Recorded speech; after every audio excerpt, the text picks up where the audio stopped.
Assalamualaikum warahmatullahi wabarakatuh. Alhamdulillah, segala puji bagi Allah yang telah memberikan nikmatnya kepada kita semua hingga kita masih bisa bertemu di bulan suci Ramadan ini. Semoga Allah senantiasa memberikan rahmat dan ampunannya kepada kita semua di bulan Ramadan ini. Amin. Sholawat dan salam tak lupa kita panjatkan kepada Nabi Muhammad SAW beserta keluarganya dan para sahabatnya. Allahumma sholli ala Muhammad wa ala ali Muhammad.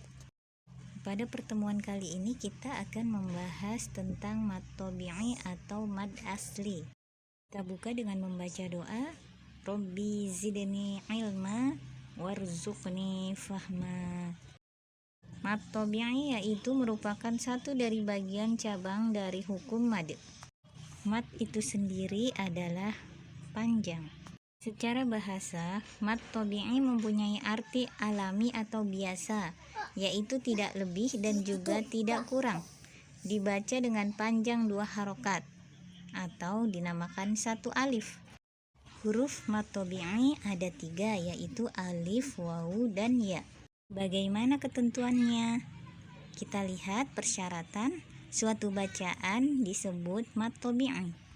Syarat yang pertama adalah fathah harus diikuti alif, atau jika berharokat kasroh diikuti ya sukun, ataupun pula bisa harokat dhammah diikuti wawu sukun.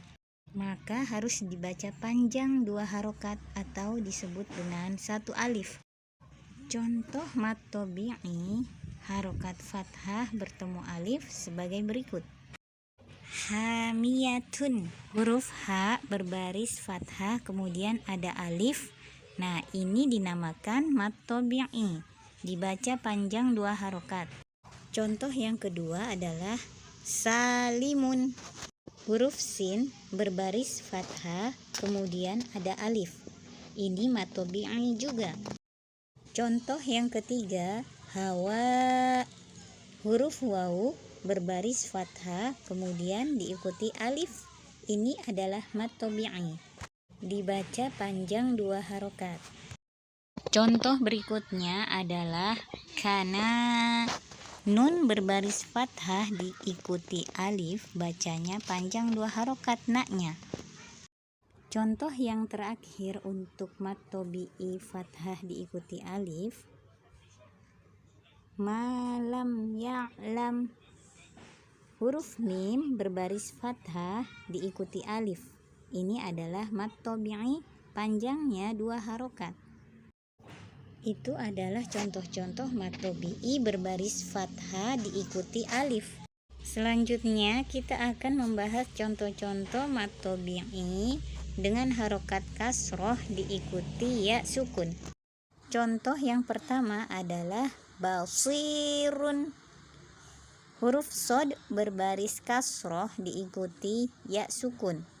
Ini adalah tanda mad tabi'i, panjangnya 2 harokat. Contoh yang kedua adalah khobirun, ba berbaris kasroh diikuti ya sukun, dinamakan mad tabi'i panjang 2 harokat. Karimun, ro berbaris kasroh diikuti ya sukun, panjang 2 harokat. Qalilun, lam berbaris kasroh diikuti ya sukun, dinamakan mad tabi'i panjangnya 2 harokat. Majidun, huruf jim berbaris kasroh diikuti ya sukun, mad tabi'i, dibaca panjang 2 harokat.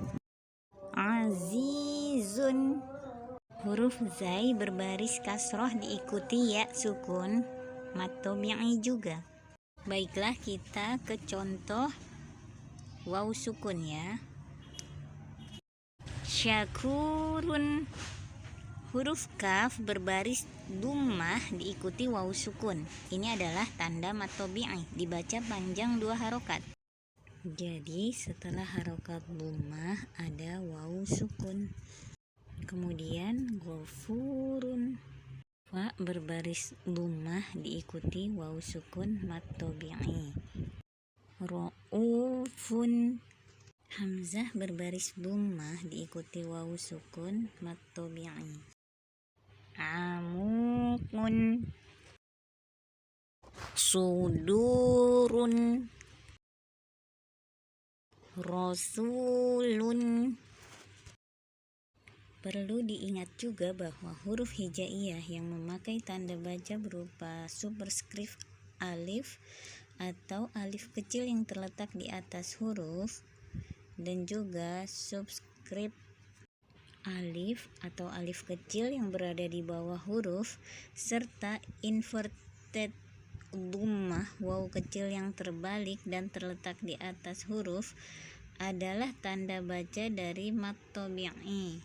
Dan ini harus dibaca panjang satu alif atau 2 harokat. Bagaimana contohnya? Contohnya to, ya, huruf to berbaris fathah berdiri. Ini adalah mad tabi'i. Juga la, ini adalah mad tabi'i juga, lamnya berbaris fathah berdiri. Kemudian lahu, haknya berbaris dhammah terbalik. Ini juga adalah mad tabi'i. Pengecualian untuk huruf mad yang bertemu dengan hamzah wasol. Hamzah wasol seperti digambar ya. Maka cara membacanya, yang pertama dibaca pendek ketika wasol atau dibaca tidak panjang ketika bacaannya bersambung. Kemudian yang kedua dibaca panjang ketika waqaf. Hamzah wasol adalah hamzah yang tetap bila berada di awal dan gugur bila berada di tengah. Maksudnya adalah hamzah wasol dibaca bila di awal bacaan dan tidak dibaca bila di tengah bacaan. Hamzah wasol selalu berada di awal kata dan bentuknya seperti alif.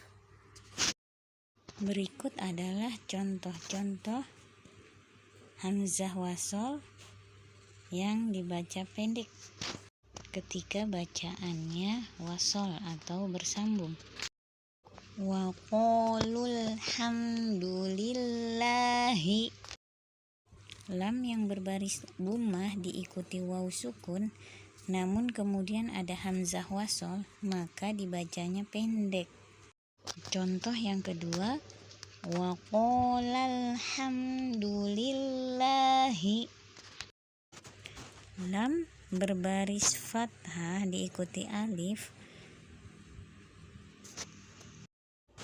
dibaca pendek karena ada hamzah wasol. Kemudian contoh berikutnya, wa ma fil ardi. Huruf fa berbaris kasroh diikuti ya sukun, kemudian ada hamzah wasol, dibacanya pendek. Contoh berikutnya, qulul ana ji'ta bil haqqi. Lam berbaris dhammah diikuti wawu sukun, namun ada hamzah wasol, dibacanya pendek. Qulul karena bacanya wasol. Contoh berikutnya, fa'aktsaru fihal fasada. Contoh berikutnya, qulid'ullaha awid'ur rahmana. Kita lanjut contohnya, summa dammarnal akharina. Yang terakhir contohnya, wa 'alaiha maktasabat. Itu adalah contoh-contoh mad yang dibaca pendek ketika bertemu dengan hamzah wasol karena dibaca wasol. Baiklah, ini saja yang bisa saya sampaikan. Mohon maaf apabila banyak kekurangan. Wassalamualaikum warahmatullahi wabarakatuh.